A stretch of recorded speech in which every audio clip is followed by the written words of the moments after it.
암에 대한 궁금증을 종양내과 의사들이 직접 풀어드리는 시간, 그 암이 알고 싶다 제8회 시작하겠습니다. 네, 안녕하세요. 안녕하세요. 안녕하세요. 예, 지난 시간에 우리 폐암에 대해서 3회에 걸쳐서 얘기를 해봤었고, 이번에 또 여자들한테 가장 중요한 암, 유방암에 대해서 알아보도록 하겠습니다. 오늘도 역시 세 분의 선생님들 모시고 얘기를 진행하도록 하겠습니다. 저는 순천향 천안병원 혈액종양내과 이상철이라고 합니다. 예, 안녕하세요. 아주대병원 이현우입니다. 네. 이대 목동병원 혈액종양내과 이경은입니다. 안녕하세요. 동국대학교 일산병원 혈액종양내과 김달룡입니다. 우리 이경은 선생님의 역할이 정말 오늘부터는 되게 중요할 것 같으니까 분발 부탁드리고, 나머지도 옛날 생각 더듬어 가면서 좀 하도록 하겠습니다. 저도 가끔은 보기 때문에 하도록 하겠습니다. 여러 번 말씀드렸지만 그 암이 알고 싶다는 종양내과 의사들이 직접 환자들, 보호자분들이 궁금해하시는 것을 풀어드리는 시간이고요. 궁금하신 거 있으면 카카오톡 플러스 친구 그 암 덱캔서로 검색하시면 되고요. 그 계정으로 메시지 보내주시면 저희가 궁금한 거 답변을 해드리도록 하겠습니다. 그리고 이메일도 있습니다. deccancer1@gmail.com, 그 다음에 deccancer ksmo.or.kr 코스모라고 돼 있는데요. 하여튼 이쪽으로 이메일 보내주시면 저희가 성심성의껏 답변을 해드리도록, 또는 프로그램을 만들어서 하도록 하겠습니다. 그 암 본격적으로 시작하겠습니다.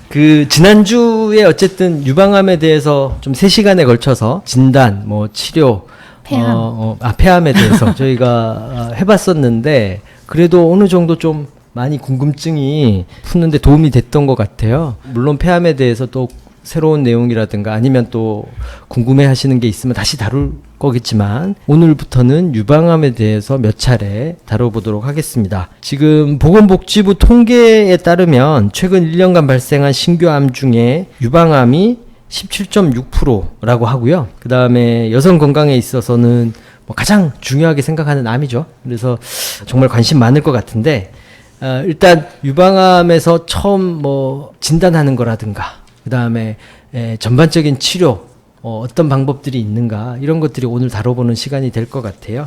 환자들이 제일 궁금한 거, 어떻게 진단되는지, 어떻게 내가 빨리 발견할 수 있는지, 이게 아마 제일 궁금한 걸 텐데, 그거에 대해서 우리 김다룡 교수님께서 잠깐 의견 좀 부탁드립니다. 예, 처음에 진단될 때는 모든 암이 똑같겠지만 이제 증상이 있어서 발견되는 경우인데, 이제 가슴 쪽에 피부가 함몰되는 경우도 있을 수 있고, 이제 분비물이 나오는 경우도 있습니다. 진행되면은 통증이 생길 수도 있고, 피가 날 수도 있고, 여러 가지 다른 증상이 생길 수도 있을 거고, 이제 우리나라 유방암에 이제 검진에서 자가 검진을 하라고 되는데 매달 한 번씩 하라고 돼 있거든요. 그리고 자기가 혼자 이제 가슴을 만지다가 이제 통증이 없는 멍울이 만져져서 오게 되는 경우도 있을 수 있고, 이제 나라에서 이제 건강검진으로 해주니까 이제 거기에서 발견되는 경우도 있을 수 있습니다.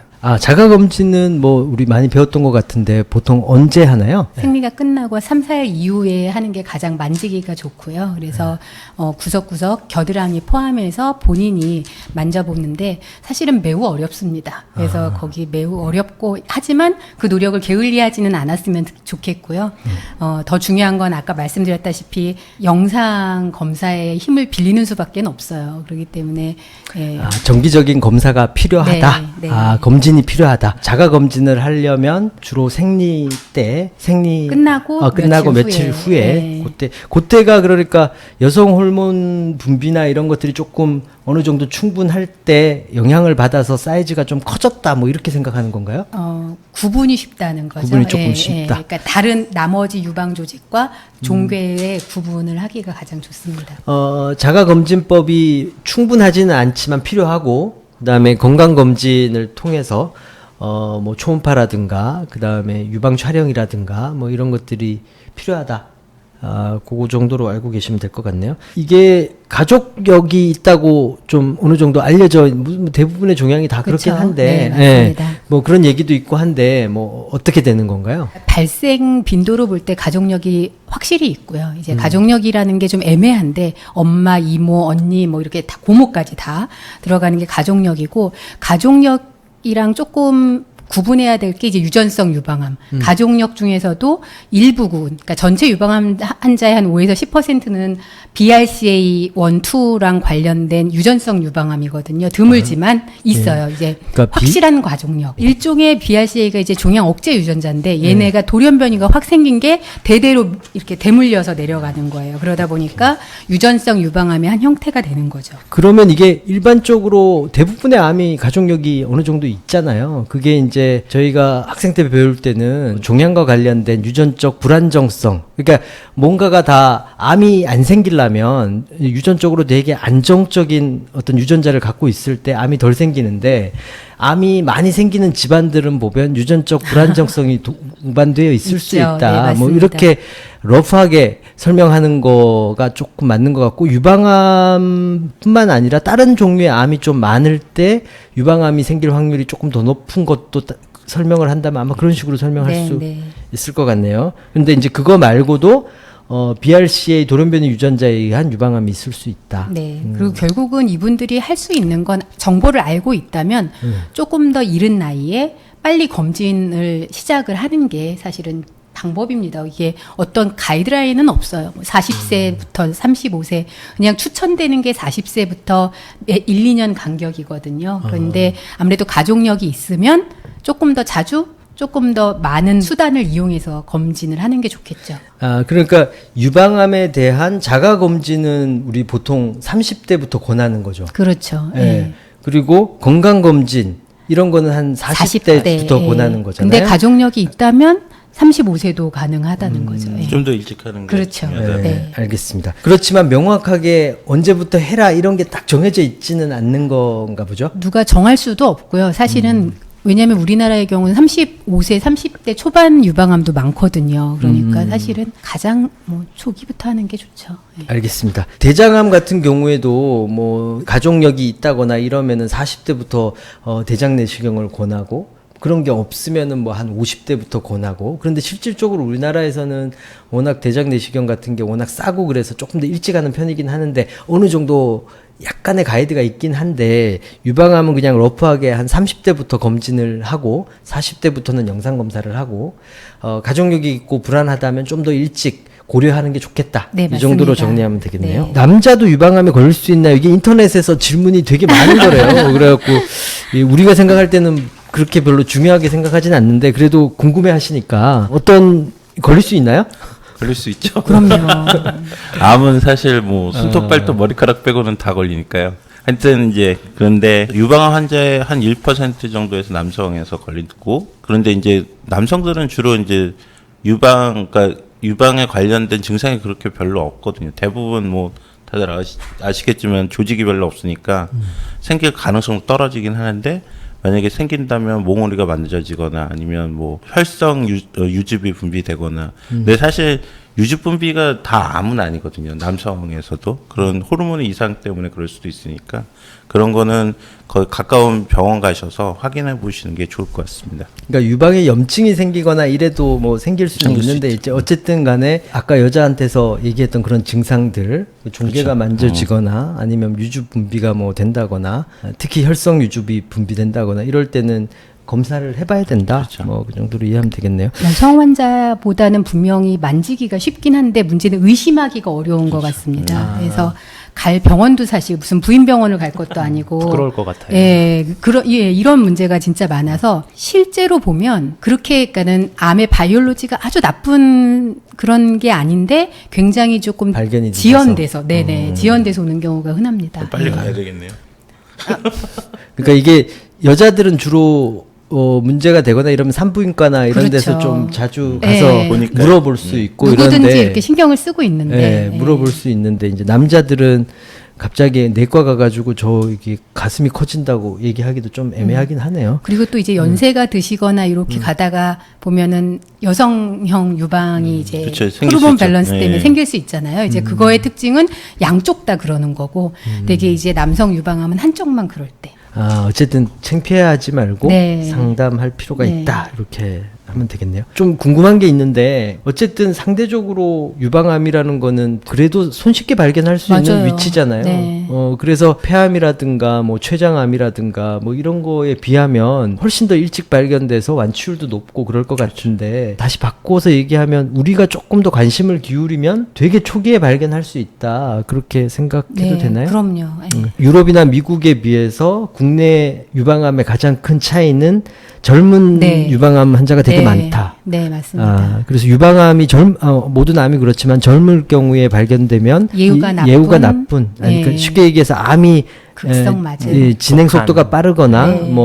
그런 경우가 상대적으로 많다. 근데 관심만으로는 어려울 때가 있으니까 그렇죠. 스크리닝을 관심이라는 잘해야 게 어쨌든 네. 검진을 포함해서 챙겨서 이제 네. 챙겨서 받으라는 또 뜻이니까. 검진이 하나만 부연하자면 미국은 60 몇 세가 피크 에이지거든요, 나이가. 네. 그러니까 만모, 그러니까 우리가 유방 촬영술이라는 거 이렇게 눌러서 찍는 것만 해도 잘 나와요. 네. 근데 우리나라는 어리다 보니까 그걸로 했을 때 이제 치밀 유방이라 그래서 아무리 그거를 나는 매년 했는데 왜 이제서 발견했느냐 이런 거 있거든요. 근데 치밀 유방은 유방 촬영술만으로는 어려울 때가 너무 많습니다. 그렇기 때문에 필요한 어떤 차이에 따라서 유방 초음파가 세트로 곁들여질 때가 훨씬 많아요. 촬영을 해봤는데 단순 유방 촬영술로 원래 발견되기 어려운 유방이 있다. 그쵸, 예. 만약 그런 유방이라면 검진으로 자가 검진에 유방 촬영술 플러스 유방 초음파가 파도 고려를 해야 필요한 한다. 사람이 있을 수 있다. 네, 맞습니다. 오케이, 네. 알았습니다. 이런 걸 열심히 하면 조기에 발견될 맞아요. 확률이 높다. 네. 그리고 조기에 발견되면 완치될 확률이 그럼요. 네. 높다. 관심이 되게 중요한 암이네요. 그러니까 우리가 대충 느낄 때 폐암, 췌장암은 완치율이 뭐 10%도 채 안 되잖아요. 우리가. 근데 유방암은 그래도 한 80% 넘잖아요. 상회합니다. 네. 그죠? 8, 초기는 90%. 뭐 전체 생존율이 90%를 다 상회하기 때문에. 네네. 네. 그러니까 그게 상대적으로 얘기하면은 검진이라든가 이런 시스템이 잘 도입돼 있고 정리가 잘 돼 있어서 지금 나라에서 하고 있는 거, 그 다음에 전문가들이 권하는 거, 이런 것들을 잘 실천하면 결과가 확 달라진 거죠. 네, 맞아요. 그런 정책적인 부분이 상당히 많이 도움되는 암 중에 하나네요. 유방암도. 그 유방암 하면은 항상 이렇게 인터넷상에서 보면 안젤리나 졸리 얘기가 뜨는데 그 안젤리나 졸리가 유방암을 잘 일으키는 돌연변이 유전자가 있었던 거죠. 그렇죠. 네, 예. 맞아요. 브라카 BRCA 돌연변이가 있는 집안인 거죠. 그렇죠. 그 집안의 딸인 거죠. 좀 뭐 BRCA에 대해서 누가 좀 잠깐 얘기해 주실래요? 그러니까 BRCA는 원칙적으로는 DNA 손상이 일어났을 때 그거를 복구하는 유전자인데 거기에 돌연변이가 일어나니까 DNA 손상을 복구를 못하는 거죠. 네. 그래서 이제 암이 발생하는 쪽으로 가는 그러니까 거죠. DNA가 손상이 됐다는 얘기가 암이 생길 확률이 높아졌다는 그렇죠. 얘기와 마찬가지인데 모든 사람은 평소에 어떤 생활이라든가 어떤 거에 의해서 DNA 손상을 받을 수 있죠. 그렇죠. 네, 손상을 받을 수 있는데 그걸 복구할 수 있는 우리 몸 안에 어떤 작동하는 메커니즘이 존재해야 되는데 그것들이 뭐 손상 받았으면 그냥 약간 DNA 손상 받은 게 그냥 암으로 진행할 수 있다. 네. 예, 그리고 복구하는 그 유전자가 유방암에서는 BRCA 유전자다. 뭐 이 얘기. 유방암뿐만 아니라 BRCA는 남자 여자 다 있을 수 있는데 오케이. 뮤테이션이 이제 여성한테 BRCA 돌연변이가 있으면 유방암, 난소암 같은 게 증가하고 빈도가 남성도 있을 수 있어요. 남성도 BRCA 돌연변이가 있을 수 있는데 이럴 때는 유방암보다는 전립선암, 위암 이런 것도 증가하거든요. 상대적으로. 그러니까 일단은 BRCA는 남녀 불문하고 아까 말한 대로 종양 네. 억제 유전자이기 그렇죠. 때문에 네. 원래 종양 억제 유전자의 기능이 떨어져서 많이 생길 수 있는 암의 빈도가 높아진다. 맞아요. 오케이. 네. 그렇게 이해하면 되겠네요. 안젤리나 졸리 같은 경우에는 BRCA1 유전자 돌연변이가 있었고 이럴 경우에 평생 동안 유방암에 너무 걸릴 개인 확률이 정보를 오픈된 너무 개인 거니까요. 정보를 아니 근데 이거는 뭐 사회적으로 되게 중요한 얘기잖아요. 그래서 네. 미국이 되게 어떻게 보면 합리적이고 개방적인 것 같지만 안젤리나 졸리 이펙트라는 게 이때 타임즈에 나왔었는데 이 안젤리나 졸리 이펙트라는 게 뭐냐면 이 안젤리나 졸리가 의사들이 이제 당신은 평생 동안 유방암에 걸릴 확률이 80%, 난소암에 걸릴 확률이 50% 정도 되는 돌연변이 유전자를 갖고 있다라는 설명을 듣고 그럼 예방하려면 어떻게 하느냐? 그러면 유방 전절제술을 고려하고 필요에 따라서는 난소도 절제를 해야 된다. 뭐 이런 설명을 듣고 나서 자기가 이제 선택을 한 거잖아요. 네. 근데 그 선택을 하면서 타임즈에 나온 기사는 내가 유방을 다 잃었지만 우리 아이들이 엄마가 유방암에 걸려서 죽을 수 있는 위험성을 제거했으니 얼마나 그것만으로 나는 행복하다라는 취지의 인터뷰를 했고 그게 타임즈에 나왔었거든요. 그래서 그 이후에 이 사회 경제적인 변화가 되게 많이 일어나서 브라카 유전자를 체크하는 키트를 만든 회사가 엄청나게 성장했고 그 다음에 많은 사람들이 정말 유방 전 절제술을 선택할 수 있는 어떤 계기가 됐던 사건이라고 생각이 들어요. 그래서 안젤리나 졸리 이펙트다 이렇게 얘기하거든요. 우리나라 유방암이 미국이나 유럽과 가장 큰 차이는 3, 40대 유방암이 많다는 건데 그렇죠. 폐경전 여성이 많죠. 네, 네. 이런 돌연변이 유전자 빈도가 조금 더 높거나 이런 건 아닌가 보죠? 명쾌하게 그 부분을 구분하지는 아직은 못하고 있습니다. 예. 그러니까 BRCA 돌연변이가 한국에 더 많다는 증거는 없어요. 오케이 알겠습니다. BRCA 유전자를 정기적으로 검사를 하진 않나요? 네, 그래서 기준이 이게 돈이 드는 검사잖아요. 뭐 한 100에서 200 정도 검사가 들고 이 검사를 하려면은 이제 보험이 되는 카테고리가 뭐 몇 번까지 있는데, 그렇죠. 예, 뭐 35세보다 작을 때 뭐 양측이 동시에 있을 때, 뭐 세컨 디그리까지 예, 가족력이 있을 때, 남성 유방암일 때 이제 이런 거 다 되거든요. 그러니까 뭐 하여튼 그런 몇 가지 법적인, 그러니까 심평원에서 제시한 어떤 기준에 의해서 보험이 되기 때문에 그렇죠. 실행을 안 해서 발견을 못할 수도 있어요. 네. 그러니까 이게 좀 조사가 좀 필요하긴 한데 왜 우리나라는 좀 젊은 유방암이 많을까 이런 거에 대한 것들을 지금 제대로 설명하고 있지 못하니까 그런 것들에 대한 조사도 좀 됐으면 좋겠네요. 네, 알겠습니다. 어쨌든 유방암의 발견에 대해서 조금 논의가 됐던 것 같고요. 오늘은 요거는 이쯤에서 정리하고 다시 치료나 이런 거에 대해서 얘기해 보도록 하겠습니다. 그러면 유방암의 치료에 대해서 또 얘기해 보겠습니다. 유방암 치료에서 뭐 다 아시겠지만 가장 중요한 거는 뭐 수술일 텐데 유방암 진단 받으면 전부 수술 받아야 되는지 수술 말고 다른 방법 없는지 좀 얘기 좀 해주세요. 네. 네. 사실은 이제 고형암에서 가장 확실한 치료는 수술이죠. 이제 국소적으로 있을 때는 그걸 다 절단해서 절제해서 다 없애는 게 가장 중요한 거고 유방암도 사실 비슷합니다. 유방암에서 수술을 한다는 게 어쩌면 행운일 수도 있는 거죠. 완치 가능성이 있으니까. 그래서 수술하는 게 중요하고 수술 전에 항암 치료를 해서 크기를 줄여가지고 수술하는 방법도 있고요. 그 크기가 이렇게 그렇게 크지 않으면 수술을 먼저 하고 이후에 재발 방지 목적으로 항암 치료를 하는 방법도 있고 추가로 방사선 치료를 하는 방법도 있죠. 그러니까 결론은 수술은 다 해야 된다. 그렇죠. 네, 하는 게 좋다. 유방암이 병기가 영기도 있잖아요. 영기, 1기, 2기. 뭐, 그러니까 예를 들면 위암 같으면은 1기 같은 경우에도 내시경 수술이라 그래서 위 실제로 절제 안 하고 개복도 안 하고 그렇게 해서 하잖아요. 유방암은 그런 거 없어요? 영기에서? 무조건 절제죠. 일단은 다만 그게 이제 내시경 들어갈 데가 없구나. 내시경 없어요. 나중에 마이크로 유선으로 집어넣는 그런 거 나오면 또 어떻게 될지 모르겠는데. 오케이, 알겠습니다. 네, 죄송합니다. 근데 생각해보면 연기인데도 왜 꼭 수술을 해야 되냐. 물론 연기는 수술해서 나오는 진단법명이긴 명이니까 더 어렵습니다. 사실 예, 영역 구하기가. 왜냐하면 저기 식구 중에 한 분이 연기였어요. 네. 근데 연기인데 수술하고 나서 연기인데 다시 덩어리가 생겨서 수술했더니 또 연기인 거예요. 그러니까 연기가 여러 개가 있을 수 있더라고요. 그러니까 경계선 잡기가 어려워요. 차라리 2cm 덩어리가 있으면 이 주위로 요만큼을 오린다는 플래닝이 되는 거예요. 근데 그게 덩어리가 아니고 이렇게 마이크로 칼시피케이션, 그러니까 여러 개를 석회화 이런 게 이제 많을 때에는 구분하기 경계 어렵구나. 잡기가 어려우니까 미국 같은 경우는 자르고 검사 보내고 그 자리에서 또 자르고 맞아요. 검사 그렇게 보내고 하시죠. 이게 많습니다. 예.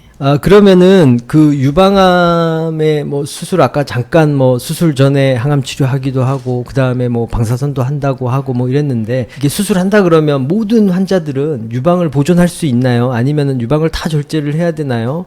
뭐 이런 얘기가 제일 궁금해 하시잖아요. 맞아요. 어떤 경우에 그렇게 절제를 하는지 아니면 조금만 절제하고 살리거나 이러려면 어떻게 해야 되는지 이런 거 잠깐 얘기 좀 부탁드릴게요. 유방 보존술 크게 그러니까 유방 절제술과 유방 보존술이 있는 거고 절제술은 이렇게 평평하게 잘라 놓는 거고 보존술은 이제 덩어리 유방 전 절제술. 네, 유방 절제술. 네. 네, 절제술. 그래서 유방 보존술은 이제 그 덩어리 주위로만 자르는 거라고 생각하면 되는데 덩어리가 5cm다. 그러면 사실 유방 보존술 이런 거에 의미가 없죠. 그냥 그쵸. 전절제술, 아까 말한 절제술과 거의 다름이 없고요. 근데 가능하면 유방 조직을 남겨둬야 사는데 너무 편해요. 옷 입기도 편하고 속옷도 편하고 활동도 편하고 이러고 또 미용적인 가치도 있고 그렇기 때문에 가능하면 아까 선생님 말씀하신 대로 수술 전 항암요법을 해서 사이즈를 줄여서 10평 공사할 걸 5평만 공사하는 쉽게 이제 그런 식으로 접근을 많이 하는 구역이긴 합니다. 그리고 모양도 위치에 따라서 2cm밖에 안 되지만 유두 밑이나 그 근처에 묻혀 있으면 얘는 보존술이 좀 어려워져요. 그러니까 그럴 때에는 이제 전절제로 가기도 하고요. 하지만 또 위치상 이렇게 유방을 십자로 나눠서 이렇게 바깥쪽으로 있을 때에는 모양도 예쁘게 늘어지는 거랑 같이 해서 수술이 다 가능하거든요. 그러니까 너무 고민하지 마시고 상의하시고 최대한 본인의 그 바람을 주치의한테 말씀하시면 될 것 같아요. 유방 성형술 같은 것도 오. 실제로 많이 하잖아요. 네, 실제로. 맞아요. 예, 네, 그걸 맞습니다. 또 같이 고려할 수도 있을 테니까 전문가랑 상의하시면 도움이 될 것 같네요. 그죠? 네네. 예, 알겠습니다. 그 옛날에는 제가 배울 때는 이 유방을 최대한 많이 절제를 하는 게 완치율이 높다. 이렇게 실제로 배웠고 그렇게 수술을 많이 했었는데 요즘에는 유방 보존술을 많이 시도할 수 있는 거 이런 것들이 다른 어떤 치료법이 같이 포함되면서 그런 걸 텐데 어떻게 발전한 건지 좀 간단히 설명할 수 있나요? 그게 이제 네. 방사선 치료 역할인 거죠. 옛날에는 그 각종 여성분들이 다 유방 전절제술을 했었는데 지금은 보존술 플러스 방사선 이꼴 유방 절제술. 그 국소 조절 효과가 나타나는 거죠. 그러니까 유방 너 전절제 다 할래? 아니면은 그만큼만 자르고 방사선 할래? 그러면 2번에 손드는 사람이 대부분이라는 거예요. 오케이, 알겠습니다. 통계를 보니까 이제 최근에는 유방 보존술하는 사람하고 전절제하는 사람 비율이 보존술하는 사람이 6이고 이제 전절제하는 사람이 한 4 정도 되더라고요. 근데 예전에는 이게 반대였거든요. 근데 아까 선생님이 얘기하신 그런 치료법들이 개발되면서 이제는 보존하는 사람들이 좀 많아졌다고 생각합니다. 그러니까 다학제 진료가 그렇죠. 되면서 네. 방사선과 선생님도 의견을 보태고 중앙내과 선생님도 의견을 보태고 수술하시는 선생님도 의견을 보태서 좀 최대한의 살릴 수 있는 방향을 논의하는 구조로 좀 바뀐 거네요. 그죠? 네, 맞습니다. 그러니까 옛날에는 전절제술을 할 걸 요즘은 일부만 떼고 방사선을 하거나 아니면 처음에 일부가 너무 사이즈가 큰 것 같으면 아예 항암치료 먼저 하고 그렇죠. 그 다음에 사이즈 줄여서 하거나 뭐 이런 다양한 방식들의 순서를 항암치료, 뭐 수술, 그 다음에 방사선 이런 것들을 어떻게 잘 조합을 해서 어쨌든 유방을 보존하는 방향으로 살리는 방향으로 하는 논의들이 되게 많이 좋아졌다, 발전했다. 그렇게 얘기하면 되겠네요. 수술 전에 항암치료 하는 것과 수술 후에 항암치료 하는 것들은 기준이 아까 뭐 다른 기준은 없고 그냥 크면 그렇게 하나요? 아니면 뭐 어떻게 해야 되나요? 이게 저희 논의했던 보조요법의 네. 개념인데요. 그러니까 워낙의 목적은 기능 보존, 기관 보존을 하자. 그래서 다운사이징. 그러니까 평수를 줄여서 수술을 적게 하자는 게 1차 목적이긴 했었는데 그거 외에도 수술 전에 항암 치료를 하면 미세전이도 미리미리 줄이고 이러다 보니까는 나중에 오래 더 살게 할 수 있고 이제 이런 데이터가 나온 거죠. 특히 이제 유방암에서는 수술 후에 항암 치료를 거의 이제 스탠다드로 하고 있었는데 그 하던 거를 수술 전으로 옮겨와서 해도 전체가 나쁘지 않은 거예요. 성적이. 그러다 보니까 최근에 트렌드가 그러면 미리미리 워낙 유방암이 잘 날아다니는 성질이 있으니까 미리 항암 치료를 하자. 그래서 아까처럼 5cm, 6cm 아니고 2cm, 뭐 3cm 이런 것도 사이즈를 줄여서 하는 거를 조금 더 그래서 수술 전 항암 치료를 먼저 하고 수술을 하는 경우가 점점 늘고 있습니다. 그러니까 과거에 보조요법의 목표라고 했던 그 다음에 미세 잔존암을 줄여서 결국은 재발을 줄이는 효과가 선행 치료에서도 어느 정도 효과가 네. 인정이 된다. 네. 그래서 다운사이징 효과도 있으니까 추가적인 효과까지 있기 때문에 그렇게 하는 것들이 점점 늘어나는 추세다. 네네 맞습니다. 알겠습니다. 그러면 가끔 가다가 항암 치료했는데 유방암 조직이 없어지는 경우 없어요? 있죠. 이제 네, 요즘에 그래도 약들이 수술 너무 꼭 해야 좋아져서. 되나요? 그거는 수술을 해야 알죠. 유방암 조직이 없어졌는지 어쩐지는 뜯어서 발견해야 알죠. 그냥 사진으로 봐서 있다 없다 갖고 얘기 판단하는 거는 없습니다. 위험하고 네. 반드시 현미경으로 조직학적으로 병리적으로 확인하는 게 필요하다. 네. 오케이 알겠습니다. 그럼 없어지면 어디를 수술해요? 그래서 이제 미리 마킹을 하죠. 구역을 정해놓습니다. 우리 여기 뭐 땅 공사하려면 이렇게 핀 집어놓는 것처럼 이제 어느 구역을 원래 암이 있었던 위치를 어느 정도 구역을 표시해서 네네. 나중에 암이 없어지더라도 이 구역 정도를 수술하면 되겠다라는 그럼, 거를 네. 미리 어느 정도 확인해 놓는다. 그리고 또 주소지가 있죠. 쉽게 말하면 네. 뭐 외사분면, 그러니까 오른쪽 아래에 있었으면 그쪽을 이제 어느 공사를 정도? 예. 그러니까 미리 이 항암 치료하기 전부터 어느 정도 범위의 수술이 될 것 같다라는 것을 이미 확인해 놓고 네네. 이제 하게 된다. 이 수술 관련돼서 뭐 더욱 하시고 싶은 얘기나 이런 거 없으세요? 원래 선행항암요법을 하고 나서 수술해도 이후에 또 항암 치료를 추가로 하지 않나요? 와, 이제 그게 요즘에 핫한 구역인데요. 그러니까는 아까 이상철 선생님 말씀하신 대로 수술 전 항암요법을 하고 수술을 했어요. 그러니까 워낙 뒤에 하기로 했던 걸 앞으로 다 몰아서 하고 나서 수술을 했는데 암세포가 없어요. 그럼 이제 이거 우리가 병리학적 관해라고 하고 이 사람들은 완치가 돼서 오래 살 가능성이 있는데 남아 있어요. 잔존함이. 이랬을 때 어떻게 하느냐, 뭐 추가로 사실은 들어갈 만큼 다 들어갔으면 같은 약을 더 주진 않거든요.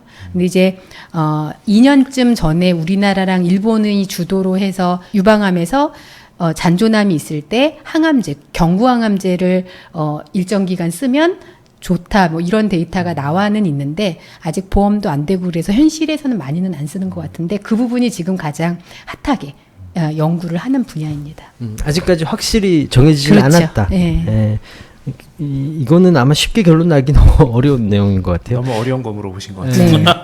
그 유방암은 지난번에 우리 잠깐 다룰 때 그 생물학적 특성에 따라서 추가적인 약물이라든가 보조요법이라든가 아니면 전이암일 경우에도 치료 약제라든가 이런 것들이 정말 많이 다르잖아요. 맞아요. 예. 이 수술 자체 방식이라든가 이런 것들의 변화는 없나요? 우리가 선행항암요법 약제 그다음에 보조요법 약제 선택에는 그런 그 생물학적 특성이 그쵸. 네. 상당히 영향을 미치는 네네. 것으로 지금 알려져 있잖아요. 네. 근데 이럴 경우에 그 약제 선택에만 영향이 있고 수술 자체는 큰 영향이 없는 거죠. 잘 녹으면 근데 영향을 줄 수는 있죠. 예를 들어서 헐투 양성 유방암이고 그런 경우는 안티 헐투 치료를 하면서 병리학적 관해율이 거의 60%에 육박하거든요. 그런 암들은 훨씬 수술 범위를 줄일 수가 있으니까 수술 자체에 영향을 주지만 어쨌든 그거는 사이즈에 따라서 그렇죠. 사이즈에 따라서 예. 오케이 관해율이 워낙 높기 때문에 네. 오케이 알았습니다. 어쨌든 지금 오늘은 그 수술에 관련된 내용을 하고 나중에 이제 약제 선택이라든가 이런 거에 관련돼서 좀 다시 얘기해 보도록 하겠습니다. 오늘 유방암에 대해서 간단히 얘기 마치도록 총론. 하겠습니다. 네.